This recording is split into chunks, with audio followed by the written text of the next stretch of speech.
The universe had a cruel sense of irony. Stellar winds carved paths through cosmic dust, and dying suns cast their final light into the void. The Zephyrian Empire had built its throne upon the bones of 1,000 conquered worlds. For 3 millennia their sleek warships had cut through space like silver daggers, their advanced weaponry reducing entire civilizations to ash and memory. They called themselves the children of the eternal frost, beings of pale blue skin and crystalline eyes, adapted to the perpetual winter of their homeworld, Kithara Prime. Their bodies were elegant, almost ethereal, with elongated limbs and faces that seemed carved from ice itself. They had perfected the art of war in the cold vacuum of space, where their natural resistance to temperature extremes gave them advantages other species could never match. But the universe, it seemed, had saved its greatest joke for last. Earth. A small, unremarkable planet orbiting an average star in an outer arm of the galaxy. The Zephyrians had expected another routine conquest, perhaps a few days of orbital bombardment, followed by the systematic extraction of resources and the elimination of the native population. They had done it countless times before. The pattern was always the same. Arrive, assess, annihilate. What they found instead was something that defied every strategic model in their vast military database. Humans. Commander Zarakathul stood on the bridge of the flagship Frozen Vengeance, her crystalline eyes reflecting the blue glow of the tactical displays surrounding her. The holographic representation of Earth rotated slowly before her, a world of impossible contradictions. Liquid water covered most of its surface, yet somehow life flourished in its scorching temperatures.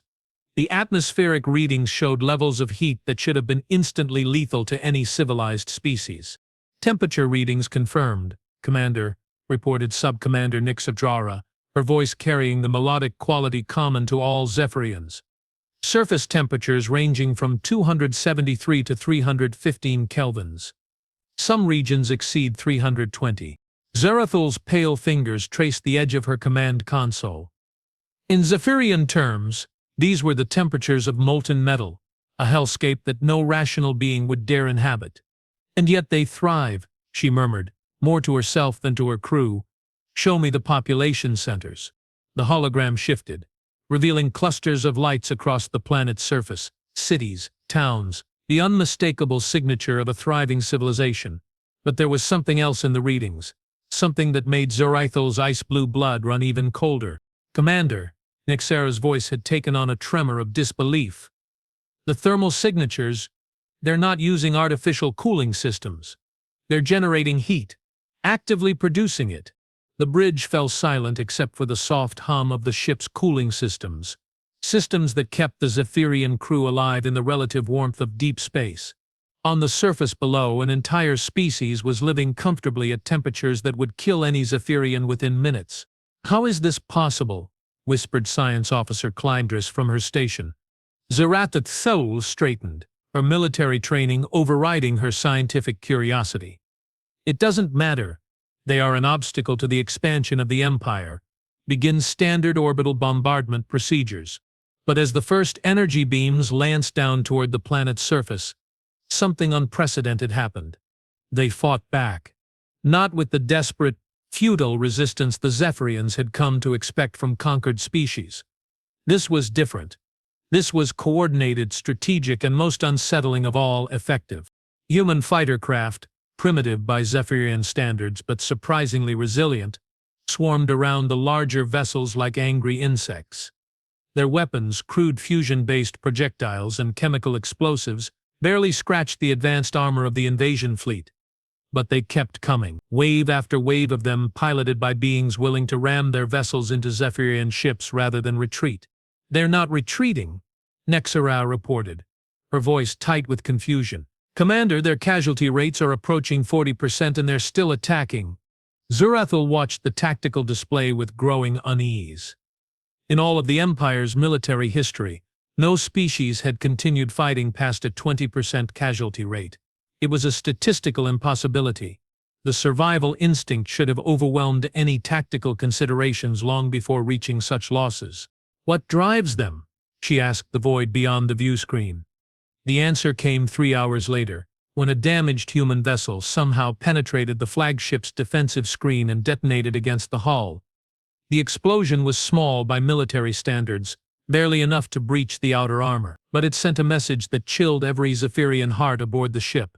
These creatures would rather die than surrender. Captain Jake Morrison pulled himself from the wreckage of his F-22 as emergency sirens wailed across Edwards Air Force Base. The Zephyrian attack had come without warning, massive ships appearing in Earth's orbit like silver death omens, their weapons turning entire cities to glass within minutes. But that was 3 days ago.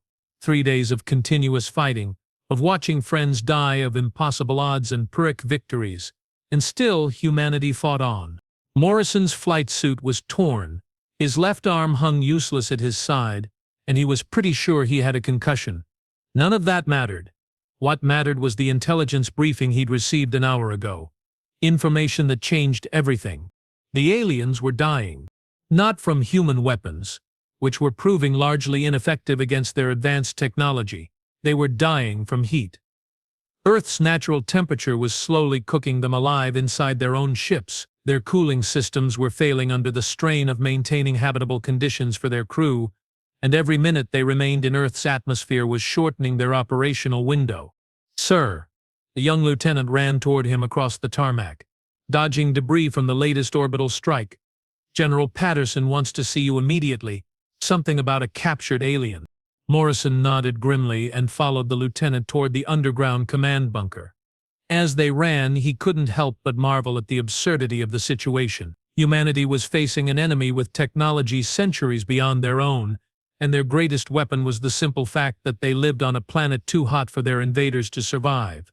The universe, it seemed, had a sense of humor after all. The bunker was a maze of reinforced concrete and flickering fluorescent lights. Personnel moved with the efficient urgency of people who knew they were fighting for the survival of their species. In the central command center, General Patterson stood before a wall of monitors showing global battle reports. "Morrison," the general called without turning around. "Good to see you made it back. We've got a situation." "Sir?" Patterson gestured toward a heavily guarded door at the far end of the room. 20 minutes ago, one of their scouts crashed in Nevada. The pilot survived, but she's in critical condition. Our medics think she's dying from heat exposure." Morrison frowned. "What's her core temperature?" 91 degrees Fahrenheit. "Our doctors think she's hypothermic." The captain let out a low whistle. "Hypothermic at 91 degrees. That meant the aliens' normal body temperature had to be somewhere around freezing. No wonder their weapons were energy-based rather than chemical. They were fighting a war from inside refrigerated ships, slowly cooking to death in Earth's temperate climate.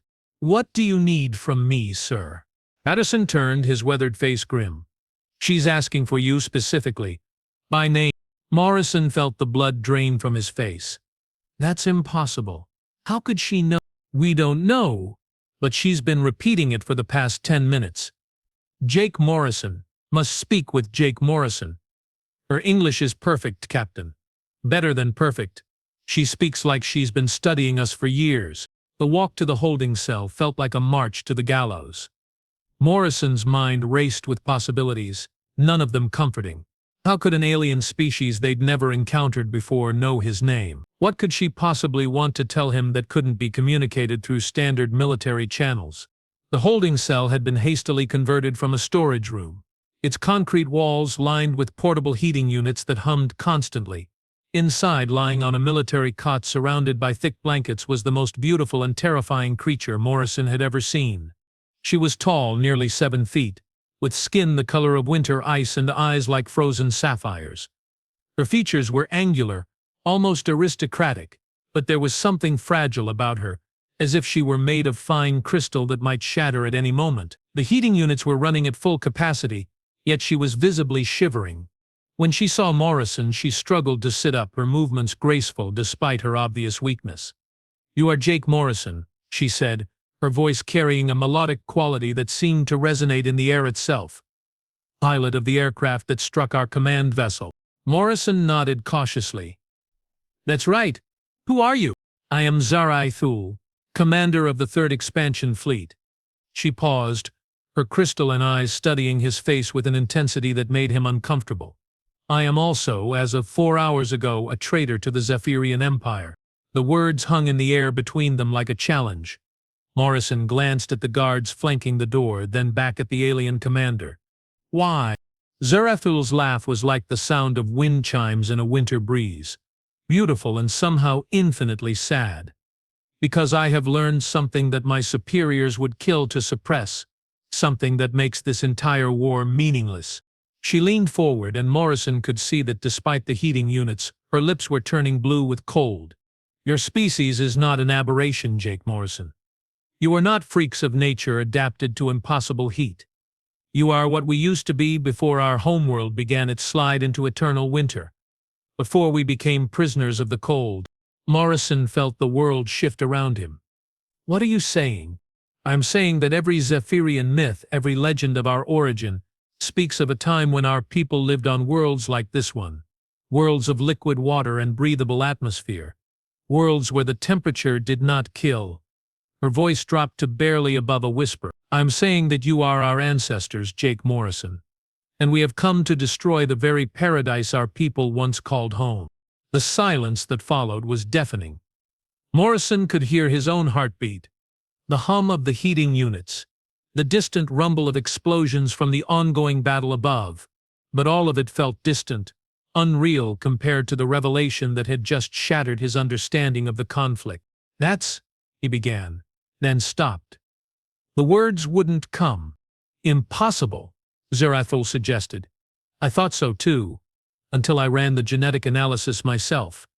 Until I saw the architectural similarities between your ancient structures and our oldest historical sites. Until I realized that the songs my grandmother sang to me as a child, songs about the warm worlds of legend, match perfectly with the thermal signatures of your planet.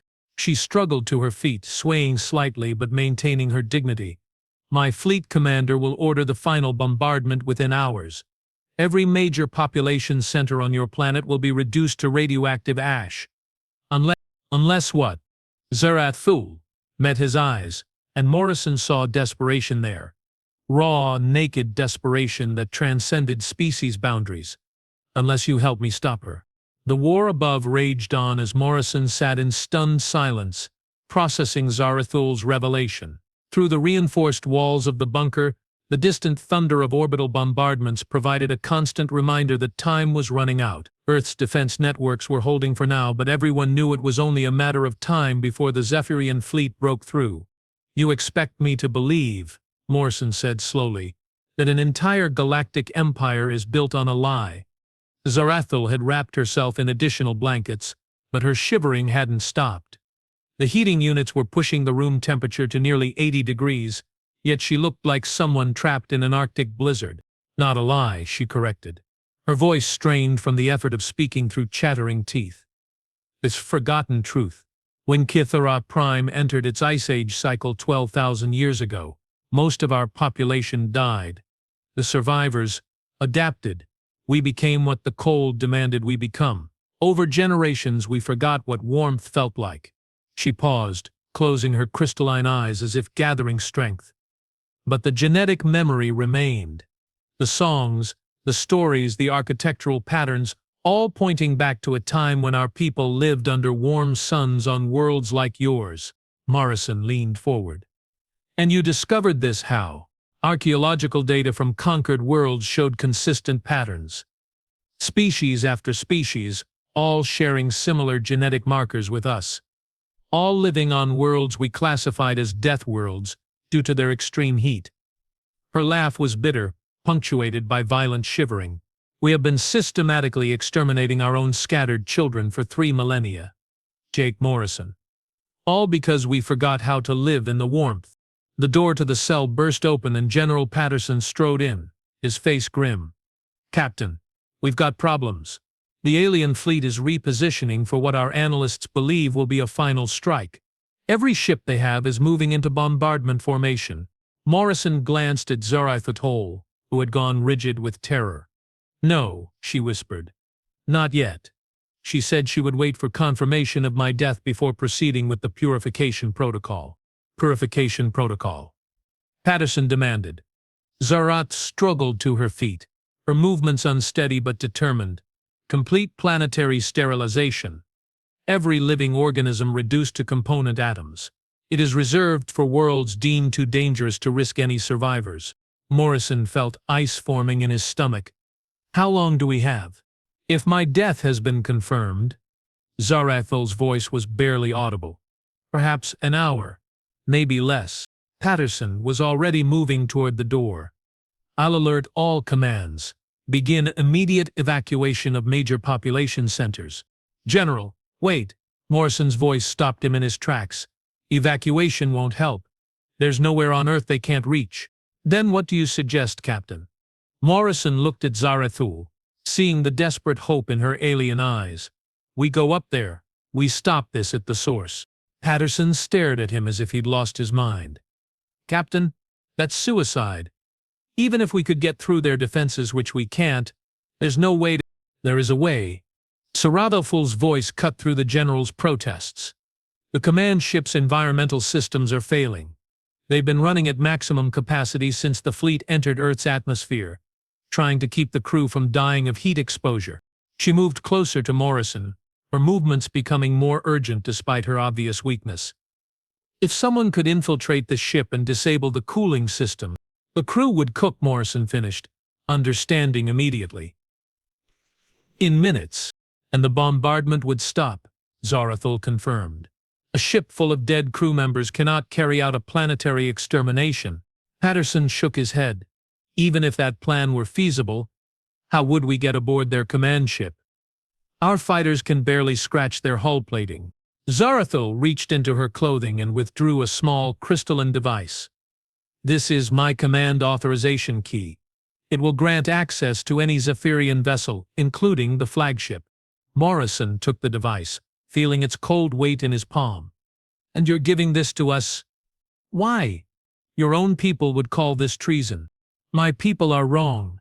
Her voice carried a conviction that transcended her physical distress. We have become monsters in the cold, Jake Morrison. We have forgotten what it means to create, to nurture, to build something beautiful. All we know now is conquest and destruction. She moved closer, and Morrison could feel the unnatural cold radiating from her body even through the thick blankets. But your species still remembers. I have studied your history, your art, your literature. Even in war you create. Even facing extinction you hope. That doesn't mean we're the same species, Morrison protested. Doesn't it? Zarathul's eyes blazed with desperate intensity. Tell me, Jake Morrison, when your people dream of paradise, what do they see? Morrison frowned. I don't understand. Warm beaches, gentle breezes, the sun on their faces, gardens blooming with life. Her voice dropped to barely above a whisper. The same paradise our oldest songs describe. The same warmth our children cry for in the deepest nights of Kithara Prime's eternal winter. The truth of her words hit Morrison like a physical blow. Every vacation destination, every romantic getaway, every description of heaven in human culture, they all involved warmth, light, the gentle heat of a sun that wouldn't kill. We have to move, Patterson interrupted, glancing at his watch. If you're right about the timeline, we're almost out of time. Morrison nodded, slipping the authorization key into his pocket. What's the fastest bird we have operational? Modified X-37. It can reach low orbit in 12 minutes. But nothing, sir. We're going up. As they prepared to leave the bunker, Zarathul reached out and caught Morrison's arm. Her touch was shockingly cold even through his flight suit. Jake Morrison, she said, her voice urgent. If you succeed, if you stop the bombardment. What? Her crystalline eyes met his, and he saw something there that transcended species. Raw, desperate need. Do not let them rescue me. Do not let them take me back to the cold. Morrison stared at her, understanding flooding through him. You want to stay here? On Earth? I want to remember what warmth feels like, she whispered. Even if it kills me. The journey to the launch pad was a nightmare of collapsed buildings and burning debris. The Zephyrian bombardment had intensified, turning the night sky into a canvas of destruction painted in energy beams and explosions. Morrison's modified X-37 sat in its launch cradle like a silver arrow pointed at the stars, its fuselage already scorched from earlier combat missions. As the ground crew performed final systems checks, Morrison found himself thinking about Zarathol's words. The idea that humanity and the Zephyrians shared a common origin seemed impossible. Yet the evidence was mounting. The architectural similarities, the genetic markers, the deep cultural memories of warmth and paradise, all of it pointed toward a connection that neither species had recognized. "Captain," the ground crew chief called out, "we're getting massive energy readings from the alien fleet. They're charging their main batteries." Morrison nodded grimly and sealed his helmet. Through the X-37's communications system, he could hear the chatter of fighter pilots engaging Zephyrian scouts across the globe. The situation was deteriorating rapidly. Humanity's defenses were crumbling under the sustained assault. As the launch sequence initiated, Morrison felt the familiar weight of acceleration pressing him back into his seat. The X-37 climbed through Earth's atmosphere with desperate urgency, its engines straining against gravity and time. Below, the planet looked like a wounded jewel, its surface marked by the spreading fires of orbital bombardment. At the edge of space, Morrison got his first clear view of the Zephyrian fleet. Hundreds of ships hung in perfect formation around Earth's orbit, sleek, crystalline vessels that caught and reflected the sun's light like frozen tears. At the center of the formation, massive and unmistakable, was the flagship Frozen Vengeance. The authorization key worked exactly as Zarathul had promised. The Zephyrian ship's defensive systems recognized the crystalline device and allowed Morrison's fighter to dock with the command vessel's secondary bay. As the X-37's canopy opened, Morrison was struck immediately by the frigid temperature inside the alien ship. His breath misted in the supercooled air as he made his way through corridors that looked like they had been carved from ice and starlight. The ship's interior was beautiful in an alien way, all flowing curves and crystalline surfaces that seemed to glow with their own internal light. But it was also eerily quiet. The crew members he passed moved with the slow, careful steps of people conserving energy in extreme conditions.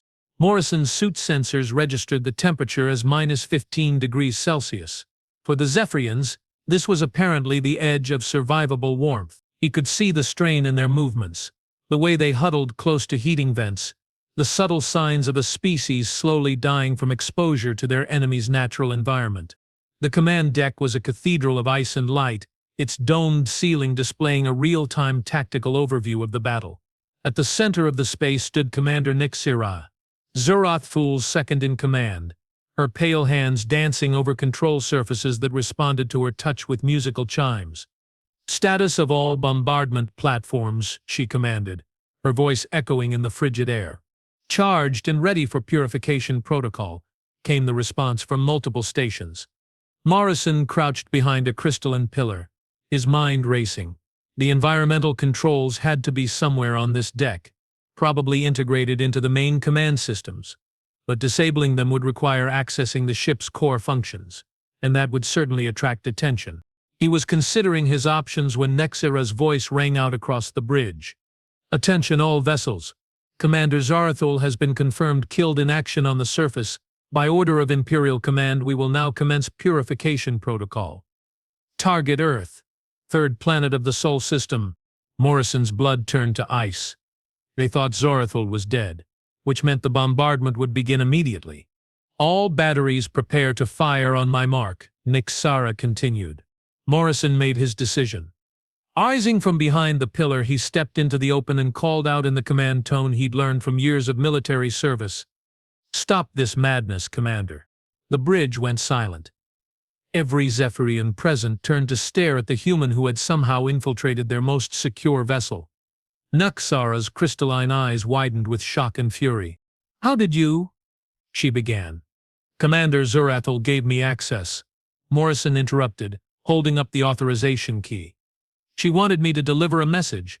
Nixira's expression shifted from anger to confusion. "The Zarathul is dead."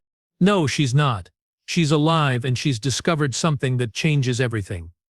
Morrison took a step closer, noting how the Zephyrian crew members were shivering despite their thick clothing. "She's discovered the truth about who we are." "You are primitives," Nixira spat, but Morrison could hear uncertainty in her voice. "Heat-adapted savages clinging to a death world." "We're your children," Morrison said quietly. scattered across the galaxy by circumstances beyond our control, adapted to worlds you've forgotten how to live on. We're what you used to be, before the cold made you forget. The silence that followed was broken only by the hum of the ship's overtaxed life support systems. Morrison could see doubt creeping into the faces around him, not just doubt about his words, but deeper uncertainty about their entire purpose. Even if that were true, Nixora said finally, it changes nothing. You are still obstacles to Imperial expansion. Are you? Morrison challenged. Or are you refugees who've forgotten the way home? He gestured toward the environmental readouts displayed around the bridge. Look at your systems, Commander. Look at how hard they're working just to keep you alive in the void between worlds. Your people are dying, slowly but surely, because you've trapped yourselves in an existence that goes against your very nature. Nixorata followed his gaze to the displays, and Morrison saw her expression change as she truly processed what she was seeing. The cooling systems were operating at 27% of rated capacity. Emergency power had been diverted from non-essential systems. The ship's core temperature was rising despite all their efforts. Your choice is simple, Morrison continued. You can destroy us and continue your slow death among the stars, or you can remember what it means to live in the warmth. For a long moment, the only sound on the bridge was the labored breathing of beings pushed to their physiological limits. Then slowly, Nixara's hand moved toward the firing controls. I have my orders, she said, but her voice lacked conviction. Morrison reached for his sidearm, knowing it was hopeless against the ship's security systems. But before he could draw the weapon, alarms began sounding throughout the bridge. Commander, a crew member called out. Environmental systems are showing critical failures across all decks. Morrison smiled grimly. Somewhere in the ship's depths, the overtaxed cooling systems were finally succumbing to the impossible task of maintaining Arctic conditions while orbiting a world that radiated heat like a furnace. Nixora's eyes widened as she understood what was happening. How long until complete failure? 8 minutes, Commander. Maybe less. The sub-commander turned to Morrison, her crystalline features twisted with desperate calculation. What do you want? Stand down the bombardment. Order your fleet to move to a safe distance from Earth. Let us prove to you that warmth doesn't have to mean death. Nixara hesitated, her finger hovering over the command controls. Around her, crew members were already beginning to show signs of heat exhaustion. Ironically, at temperatures that humans would consider barely above freezing. And if we refuse, Morrison met her gaze steadily, then you all die here, in the cold vacuum of space, having learned nothing and saved no one. The decision, when it came, was swift and decisive. All vessels, stand down bombardment protocols, Nixara commanded. Retreat to minimum safe distance. Prepare for negotiations. As the Zephyrian fleet moved away from Earth's orbital space, Morrison allowed himself a moment of relief. But he knew this was only the beginning. The real challenge would be convincing two species who had forgotten their shared origin to remember what it meant to be family. Far below, on the surface of a planet that was no longer under sentence of death, Zora Thu waited in her heated cell, dreaming of warmth and wondering if redemption was possible for a species that had spent millennia running from the light. 2 weeks later, the most unlikely diplomatic summit in human history convened in what had once been the United Nations headquarters in New York. The building had been hastily modified, with both heating systems for the Zephyrian delegates and cooling units for emergency use. A symbolic gesture that both species could meet somewhere in the middle ground of survival. Morrison stood beside the massive conference table, watching as representatives from both worlds took their seats with visible discomfort. The Zephyrians wore environmental suits that pumped coolant through their clothing, while the human delegates had bundled themselves in winter gear to accommodate the compromised temperature of 50 degrees Fahrenheit. At the head of the table sat two figures who embodied the fragile hope of this unprecedented gathering. President Catherine Hayes, looking resolute despite the unusual circumstances, and Zarathil, who had insisted on participating despite her continued deteriorating health. The Zephyrian commander had changed dramatically over the past 2 weeks. The harsh angles of her alien features had softened somehow, and there was a warmth in her crystalline eyes that hadn't been there before. She still required constant medical attention to survive in Earth's climate, but she refused all offers of repatriation to the fleet. "The genetic analysis results are conclusive," announced Dr. Elizabeth Chen, head of the international research team that had been working around the clock since the ceasefire began. Human and Zephyrian DNA share 97% commonality. The differences are entirely attributable to environmental adaptation over approximately 15,000 years of separation. Murmurs rippled through both delegations. Subcommander Nixera, speaking for the Zephyrian fleet, leaned forward in her environmental suit. "This confirms what Commander Zarathul discovered," she admitted, her modulated voice carrying a note of wonder. "Our species share a common origin. The question remains, what do we do with this knowledge?" President Hayes cleared her throat. "The question before us isn't just about genetics, it's about the future. Your people are dying, Commander. Not just from the heat exposure during this conflict, but from something deeper. Your entire civilization is built around fleeing from warmth, yet warmth is what your bodies remember as home." Zarathul struggled to her feet, declining Morrison's offer of assistance. When she spoke, her voice was stronger than it had been since her capture. "My president speaks truly," she said, addressing both delegations. "I have lived now for 14 Earth days in temperatures that should have killed me within hours. Yet I live. More than that, I remember." She moved to the chamber's single, unfiltered window, looking out at the autumn landscape of New York. "I remember dreams I had as a child on Cathara Prime. Dreams of running through fields of growing things, of feeling sunlight on my skin without pain, of water that flowed instead of freezing solid." Turning back to the assembled delegates, her eyes blazed with desperate conviction. Those were not dreams. They were memories. Genetic memories of what our people once were, before the great cooling drove us into exile among the stars. Dr. Chen activated a holographic display showing comparative archaeological data from both worlds. "The evidence supports this theory completely. Architectural patterns, artistic motifs, even linguistic roots, everything points to a shared cultural heritage. But the practical problems remain enormous," interjected General Patterson. "Commander, your people have spent 15,000 years adapting to cold environments. Even if we could establish peaceful coexistence, how would we manage the biological incompatibilities?" It was Morrison who answered, drawing on hours of discussion with Zarathul during her recovery. "We don't have to solve everything immediately. The first step is stopping the cycle of destruction." He gestured toward the data displays showing the scope of Zephyrian expansion across the galaxy. "Your empire has been systematically destroying worlds that could have been homes because you forgot how to live on them. How many species have you wiped out that were actually your own distant children?" The silence that followed was profound and terrible. Nixera's environmental suit made soft mechanical sounds as its systems worked to keep her alive in the hostile warmth of Earth's atmosphere. "Thousands," she whispered finally. "Perhaps tens of thousands. Every world we classified as a heat death trap could have been home," Zarathul finished. "Every world we destroyed could have been home." President Hayes leaned forward. "Then let's talk about how to stop the cycle. How to turn the Zephyrian Empire from an engine of destruction into a force for reconnection." What followed were the most complex negotiations in the history of either species. The challenges were staggering. How do you integrate civilizations with incompatible biology? How do you atone for millennia of genocide committed in ignorance? How do you rebuild trust between species that had been trying to exterminate each other just weeks earlier? The solution, when it emerged, was as elegant as it was ambitious.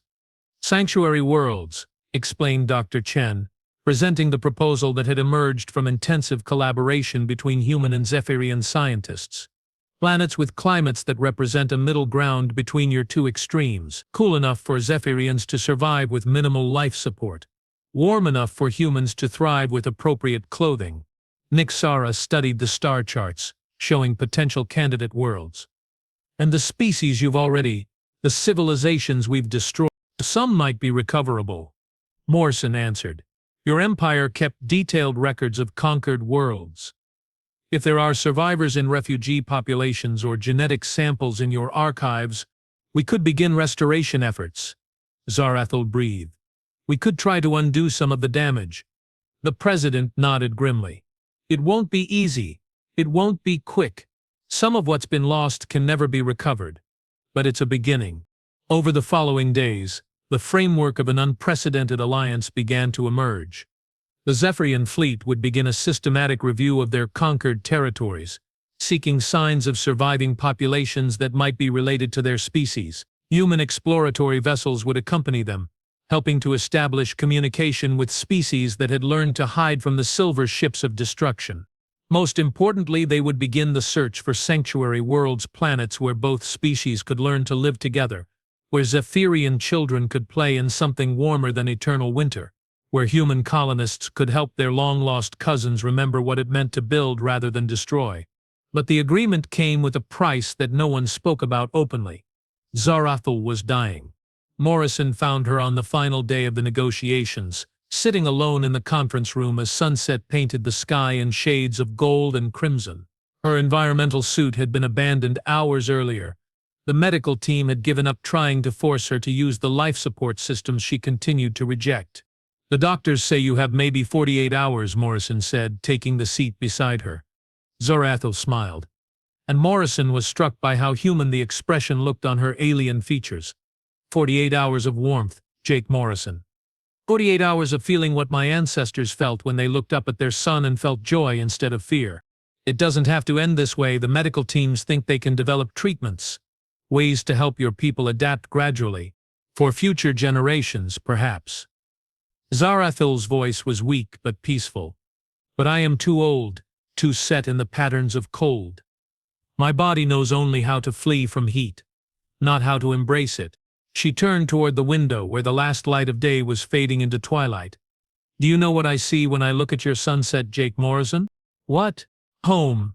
Not the home I've known for 80 years of ice and darkness, but the home my people sang about in their oldest songs. The home we've been searching for across the galaxy without ever realizing we were running away from it." Morrison felt tears forming in his eyes, something he hadn't experienced since childhood. "Zarathul, I have one final request," she interrupted, her crystalline eyes meeting his. "When I die, do not let them take my body back to the cold. Let me rest here, in the warmth, where my people's children learned to thrive." The funeral, 3 days later, was unlike anything either species had ever witnessed. Zarathul's body lay in state beneath the open sky, surrounded by flowers from Earth's gardens and crystalline sculptures created by Zephyrian artists. Representatives from both worlds stood together in the autumn air, some shivering from cold, others sweating from heat, but all united in their grief for a leader who had chosen death over the lie of eternal winter. Sub-Commander Nexera, now promoted to Fleet Commander, spoke the eulogy in both languages. "She chose to remember," Nexera said, her voice carrying across the gathering. "When all of us had forgotten, she chose to remember what warmth meant, what home meant, what it felt like to build something beautiful instead of destroying it." As Zarathul's body was lowered into the earth of the world she had died to protect, Morrison realized that something profound had changed. The funeral wasn't just a goodbye to a fallen leader, it was the birth of a new understanding between species that had forgotten they were family. 6 months later, Morrison stood on the observation deck of the joint exploration vessel New Dawn, watching as the first sanctuary world slowly rotated beneath them. The planet's surface was a study in contrasts. Polar regions that could support Zephyrian colonists without life support, temperate zones where both species could meet and work together, and equatorial regions where human settlers could establish their communities. Beside him, Nixera studied the atmospheric readings with satisfaction. She no longer wore a full environmental suit, having adapted to the ship's compromised temperature with surprising success. "The first colony ships will arrive next month," she reported. "Volunteers from both species, ready to begin the great experiment." Morrison nodded, thinking of the reports that had been flowing in from across the galaxy. The Zephyrian Empire was systematically contacting worlds they had previously classified as uninhabitable, seeking to establish peaceful relations with species they now understood might be relatives. The results had been mixed. Some civilizations were willing to consider dialogue. Others would need generations to overcome their fear of the silver ships that had brought only death for so long.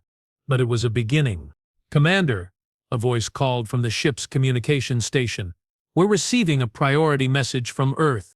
Morrison and Nixara exchanged glances. Priority messages usually meant either very good news or very bad news. The transmission materialized as a hologram, showing President Hayes at her desk in the rebuilt United Nations headquarters. Her expression was unreadable.